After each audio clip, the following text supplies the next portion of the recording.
Este otro amplificador que se llama autopolarizado porque le agregaron aquí una resistencia 220 voltios, ohmios, perdón, una resistencia de base 33K y otra resistencia de base aquí 8.2K. Esto ya sabemos hacer el cálculo, vamos a calcular esta resistencia. El voltaje de colector emisor aquí nos da que 5.4 voltios, la corriente de base queda aproximadamente igual, 33 microamperios. Bueno, entonces tenemos los datos, BCE, tenemos RC cuánto vale, tenemos RE, RB1 y RB2. Tenemos RB1 y RB2. Vamos a calcular la corriente de colector, esta corriente que baja por aquí. Entonces tenemos que venirnos por este circuito y decir que BCC va una corriente. Esta corriente de colector viene por esta resistencia, pasa por el transistor y sigue acá. Aunque aquí exactamente es corriente de emisor, para cálculos, para diseño, se aproxima la corriente de emisor a la corriente de colector. Por eso decimos que BCC es igual a esta resistencia RC por IC más esta resistencia que es RE por IC más este voltaje que es de voltaje colector a emisor. Por eso nos queda esta formulita. IC por RC más IC por RE más BCE. No es sino reemplazar los datos y algebraicamente hacer la operación, despejar IC y obtenemos que es 0.3 miliamperios. O sea que el punto de polarización es 6.3 miliamperios, BCE 5.4 voltios y sube 33 microamperios. Ahora tenemos que hallar esta corriente de base que viene por acá, que la vamos a llamar IB1, y esta corriente de base que la vamos a llamar IB2. Para asuntos aproximados, esta corriente IB1 se hace de tal forma que sea mucho mayor que la corriente de base.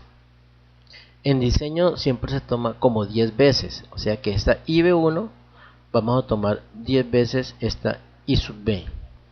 E IB2 pues va a ser la suma de, o va a ser la diferencia entre esta corriente de base 1 y esta IB. Porque la corriente que entra es igual a las corrientes que salen. Entonces IB2 es igual a IB1 menos I de base.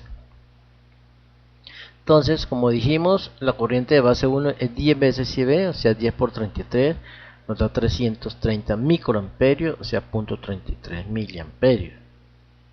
Y vamos a calcular entonces las resistencias de base. Bueno, B sub BB es B sub B por IE por RE, voltaje de base. Vamos a mirar este voltaje de base. Este punto, el que estamos calculando, este punto. Fíjense que nos vamos a este punto por este lado. Entre este punto y este punto tenemos voltaje de base emisor. Y aquí tenemos el voltaje que es igual a la corriente de colector por esta resistencia emisor. O sea que B sub B es B sub BE más IC RE, que es esta que tenemos acá. B sub BE como es de silicio 0,7, IC ya la conocemos, RE la conocemos, eso nos da ese voltaje de base 2.1 voltios. Por tanto ya es fácil calcular RB1. Porque RB1, o sea, esta resistencia que está acá, esta resistencia, pues resistencia por ley de Ohm es voltaje sobre corriente. La corriente ya la conocemos y el voltaje es este punto que es B sub C, que es 12 voltios a la vez, menos este voltaje de base que lo acabamos de calcular. O sea que esta resistencia es BCC menos B sub B sobre esta corriente que le hemos llamado IB1, que está aquí, miren, BCC menos IB1. Total de ya se tiene, nos da RB1 33K. Vamos a calcular entonces esa corriente IB1, vamos a recalcularla, que es B sub C menos B sub B sobre RB1, nos da 12 menos 2, 1, que que ya lo habíamos visto, sobre 33K nos da 0.3 miliamperios. Como dijimos antes, IB2 es IB1 menos IB, obvio. Esta corriente que va por acá es esta que llega aquí menos esta, porque esta corriente IB1 es I de base más IB2, o sea que es la resta. Eso nos da 0.267 miliamperios. Y ya con eso calculamos RB2, porque es simplemente el voltaje de base sobre IB2. Observemos. Esta resistencia RB2 es siempre resistencia voltaje sobre corriente. Este voltaje lo hemos llamado B sub B, que ya lo calculamos. Sobre la corriente que baja, que es IB2, ya la calculamos. Entonces podemos hallar su resistencia, que es voltaje sobre corriente, y nos da 7.8K, pero este no es comercial, colocamos 8.2K. Entonces de esa forma calculamos las resistencias de base. Ahora vamos a ver la amplificación. Entonces ahí tenemos todas los componentes resistivos, tenemos el transistor, los dos condensadores que hemos hablado para bloquear el paso de la corriente continua para acá, un generador de 10 milivoltios, y vamos a ver la salida. Aquí le hemos agregado a este circuito de amplificación un condensador en paralelo a la resistencia de emisor de 100 microfaradios. ¿Con qué fin? Con el fin de que al paso de la corriente alterna pase por el condensador y no pase por la resistencia. O sea, prácticamente este condensador va a ser una especie de cortocircuito a esta resistencia, y en corriente alterna esta resistencia prácticamente es cero. O sea, es como si el emisor estuviera conectado directamente a tierra. Pero su importancia es o está en el circuito de polarización, para que podamos tener entre este punto y este punto del emisor, como vimos antes, un voltaje de 5.4 voltios. Bueno,